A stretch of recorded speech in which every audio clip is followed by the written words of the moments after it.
Salut, c'est Flo. Il y a quelques jours, j'ai posté une story sur Instagram dans laquelle je rabaissais cette fourche pour en faire une fourche de dirt. Et j'ai reçu pas mal de questions à propos de comment je faisais, quelle était ma méthode. Et je me suis dit du coup que ce serait cool de faire un petit tuto pour vous apprendre à rabaisser n'importe quelle fourche d'enduro pour en faire une fourche de dirt. Parce que les fourches de dirt ça coûte très cher. C'est pas forcément dispo en ce moment et c'est beaucoup plus économique, on va dire, d'en acheter une d'occasion, d'enduro et de la rabaisser.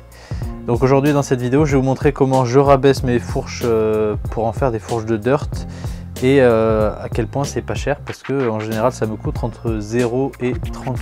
C'est une Fox 36 à la base qui est en 180, du coup c'est une fourche de freeride on va dire, et l'objectif ça va être de la ramener en 100 mm. Donc pour ça évidemment il va falloir la démonter, donc si vous n'êtes pas bricoleur ça se fait, il faut bien respecter les règles, mais c'est pas très compliqué, il faut juste avoir les outils. En parlant d'outils, je vais vous montrer tout ce qu'il faut pour démonter une fourche en théorie et pour faire cette modification là. C'est des clés Allen principalement, des clés à douille, un marteau, de l'huile, de la graisse, une grosse clé plate pour le bouchon qui va en haut de la fourche, une pompe évidemment et une seringue pour l'huile. Ça peut varier un petit peu en fonction de la fourche que vous avez, mais globalement le principe restera le même. Cette méthode elle va être valable pour n'importe quelle fourche qui fonctionne à air. Ça va pas fonctionner sur les fourches à ressort hélicoïdal parce qu'il va falloir dans ce cas là recouper le ressort et c'est beaucoup plus compliqué. Donc si vous avez le choix, achetez une fourche qui fonctionne à air au moins du côté positif.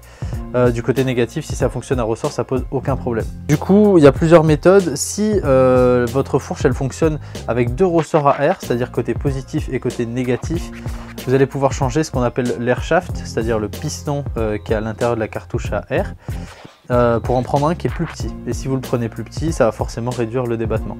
Le problème de cette méthode là, c'est que l'air shaft il faut la payer, ça coûte entre 30 et 50 € je crois selon les modèles, mais c'est une méthode qui va vous permettre de garder toutes les caractéristiques de votre fourche, à savoir l'équilibre des chambres positives et négatives.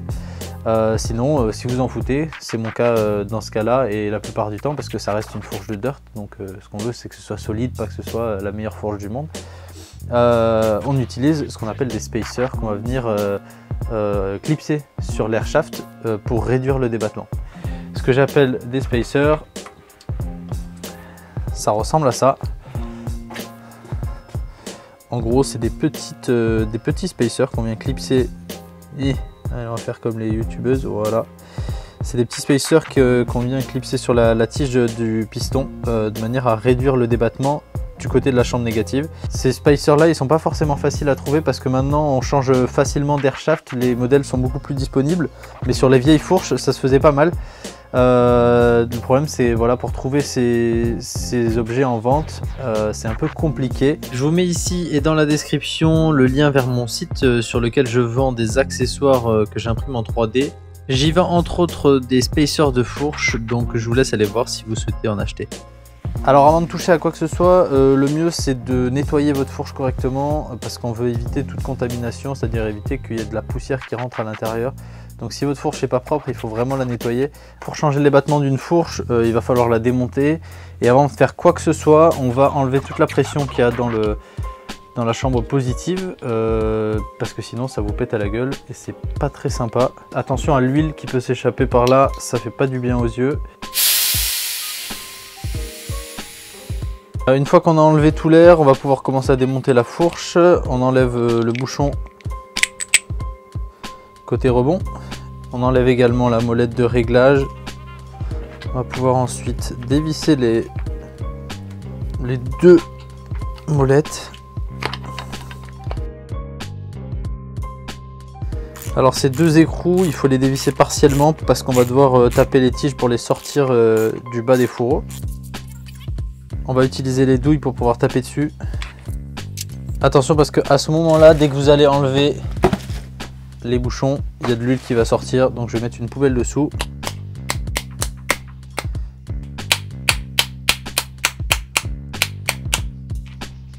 Voilà, une fois que c'est décollé, on a de l'huile qui commence à sortir. Ça c'est l'huile de lubrification qui a des deux côtés.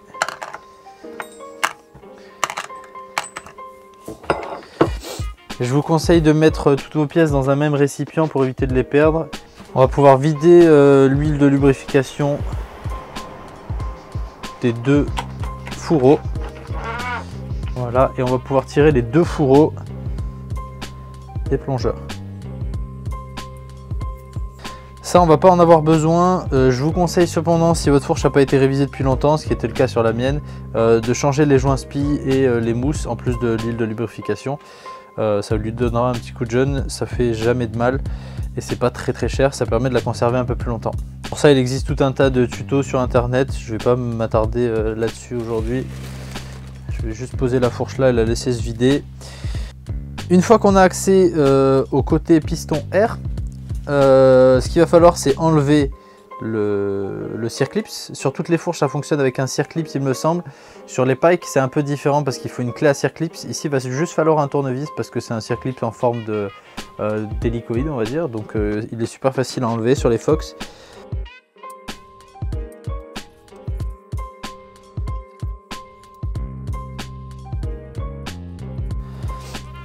Une fois qu'on a enlevé le circlips en bas, on va devoir enlever le bouchon en haut parce que sinon ça va être un peu compliqué de sortir l'air shaft.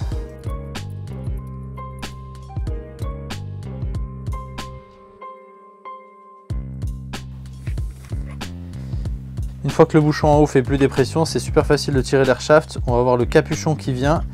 Et du coup, l'air shaft, ça ressemble à ça. Comme je vous l'ai dit, dans ce cas-là, on a le piston qui sépare la chambre positive et la chambre négative.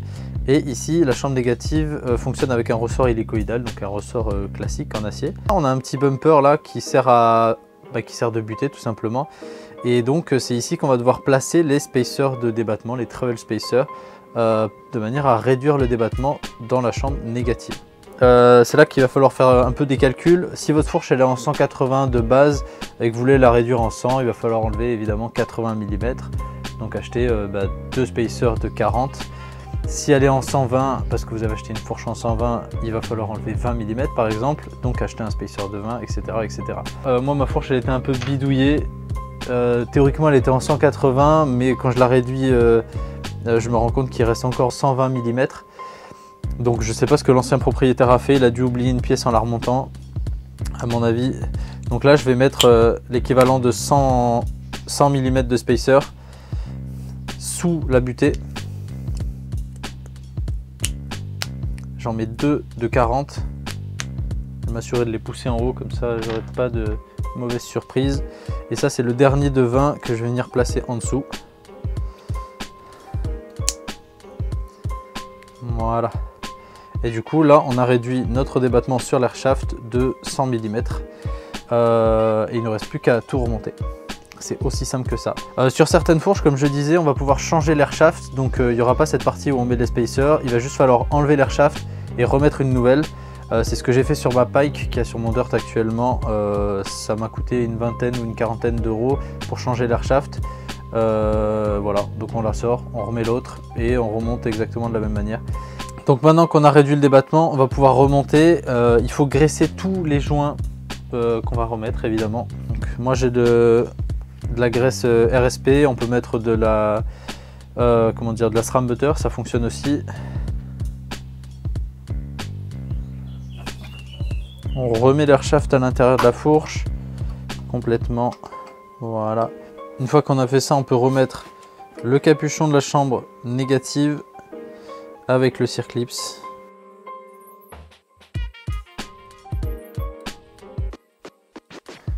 On va maintenant pouvoir remettre les fourreaux sur la fourche. Je vous invite à relubrifier les joints en mousse qui sont juste sous les joints racleurs.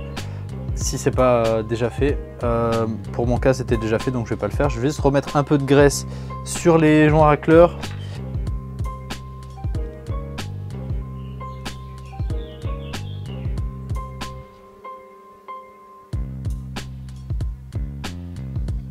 Quand on remet les plongeurs, il faut faire attention à deux choses. La première, c'est de le mettre dans le bon sens, évidemment. Sinon, ça va être vite très bizarre. Sur certaines fourches, on peut même pas le mettre à l'envers, mais je préfère préciser. On va faire attention. La deuxième chose à laquelle il faut faire attention, c'est à ne pas attraper les joints en mousse au moment où on remet les plongeurs dans les fourreaux. sinon bah, ça va tout arracher. Donc il faut faire doucement. Si vous sentez que ça force, c'est qu'il y a un truc qui va pas, donc forcez pas plus.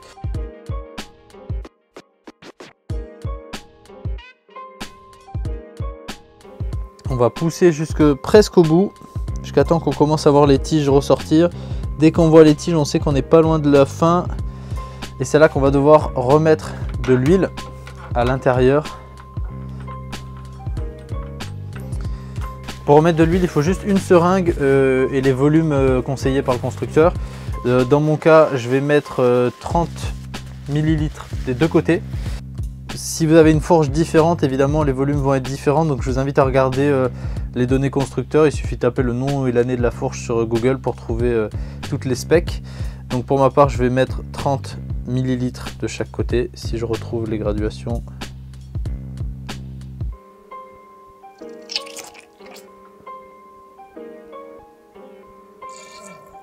Une fois qu'on a remis l'huile de lubrification dans les fourreaux, on va pouvoir refermer les fourreaux justement. Pour ça, il nous faut les deux écrous qu'on a enlevés au départ. Il va falloir réaligner les deux tiges avec les trous qui sont en bas des fourreaux tout simplement. Donc pour ça, on peut utiliser un tournevis et on va venir appuyer de manière à les faire sortir. Une fois que les deux tiges sont sorties, on va pouvoir remettre les écrous correspondants. Là, il faut bien les serrer de manière à écraser les joints en plastique et à enfoncer les tiges dans les bas des fourreaux. Voilà, faut pas que ce soit excessif non plus, mais faut pas y aller de main morte. Une fois que c'est fait, on va pouvoir remettre la molette de réglage de rebond. On peut enfin remettre le capuchon et on va pouvoir fermer la fourche en haut. Sur le haut de la fourche, Fox recommande de mettre un peu d'huile de lubrification également, donc je vais mettre 5 ml. Et on va enfin pouvoir refermer le haut de la fourche avec le capuchon. Il faut juste serrer suffisamment pour pas que ça se dévisse, mais il n'y a pas besoin de serrer comme un fou. On va passer un petit coup de nettoyant. Ce qui est pratique pour nettoyer, c'est l'alcool à brûler, ça coûte pas cher. Et ça dégraisse bien.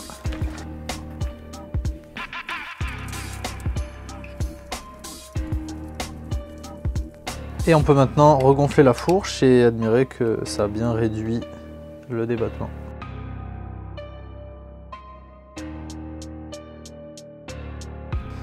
Voilà, là on est arrivé à 100 PSI et on peut constater qu'évidemment il y a 100 mm de débattement.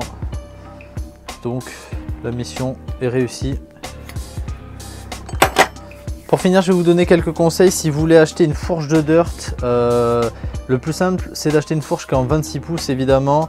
Faites attention dans tous les cas à l'axe que vous allez avoir sur la fourche. Parce que sur les roues de dirt en général on n'est pas en boost et sur les fourches les plus récentes on est en boost. Donc faites attention à ce que ce soit adaptable d'une manière ou d'une autre.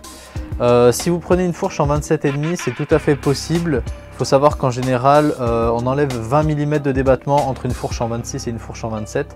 Donc si vous êtes en 26, on va mettre 100 mm et si vous êtes en 27, il va falloir mettre 80 du fait de la différence de diamètre de roue théorique. Mais c'est tout à fait possible et ça va fonctionner exactement de la même manière. La méthode que je vous ai présentée aujourd'hui, elle est valable sur toutes les fourches qui fonctionnent avec un ressort à air positif. Le ressort à air négatif, c'est pas obligatoire. Les fourches les plus connues, ça va être les Foxflot évidemment. À partir de 2010, je pense que ça commence à pouvoir le faire. En dessous, je les trouve pas belles d'une part, mais en plus ça commence à être vraiment vieux. Du côté de RockShox, ça va être toutes les fourches qui sont en solo air, donc les Pike, les Révélations, pourquoi pas une Seed si vraiment vous avez envie de risquer votre vie parce que ça commence à être vraiment léger comme fourche. Les Yari, Lyric. Enfin, globalement, elles fonctionnent tout à air à part les boxers, il me semble. Donc, toutes les fourches sont jouables. Et après, évidemment, chez chaque marque, on trouve des fourches qui fonctionnent à air. À voir si ça vaut le coup d'y mettre le prix. Pour ma part, je considère que c'est pas obligatoire que la fourche soit en parfait état pour en faire une fourche de dirt, parce que dans tous les cas, c'est une fourche qui va en prendre plein la gueule. Donc, c'est pas la peine de prendre la meilleure fourche du monde. Le tout, c'est que la cartouche hydraulique fonctionne de manière à ce qu'on puisse régler le rebond, parce que ça, c'est primordial en dirt. En revanche, s'il y a des rayures, si la fourche elle est usée, pour ma part je pense que c'est pas très grave. d'autant plus qu'en général elles sont abîmées vers le bas et que là du coup quand on la réduit, c'est plus visible. Une autre chose à laquelle il faut faire attention quand vous achetez une fourche, c'est évidemment la longueur du pivot. Il faut vérifier que ça peut rentrer sur votre cadre et que ça vous permet de mettre votre potence à la hauteur que vous souhaitez. Voilà, on touche à la fin de cette vidéo. Si vous avez des questions, n'hésitez pas à les poser en commentaire. N'oubliez pas que je vous mets dans la description le lien vers mon site sur lequel je vends entre autres des spacers et d'autres accessoires pour le dirt que j'imprime moi-même en 3D. Voilà, donc je vous dis à la prochaine pour une prochaine vidéo. Salut!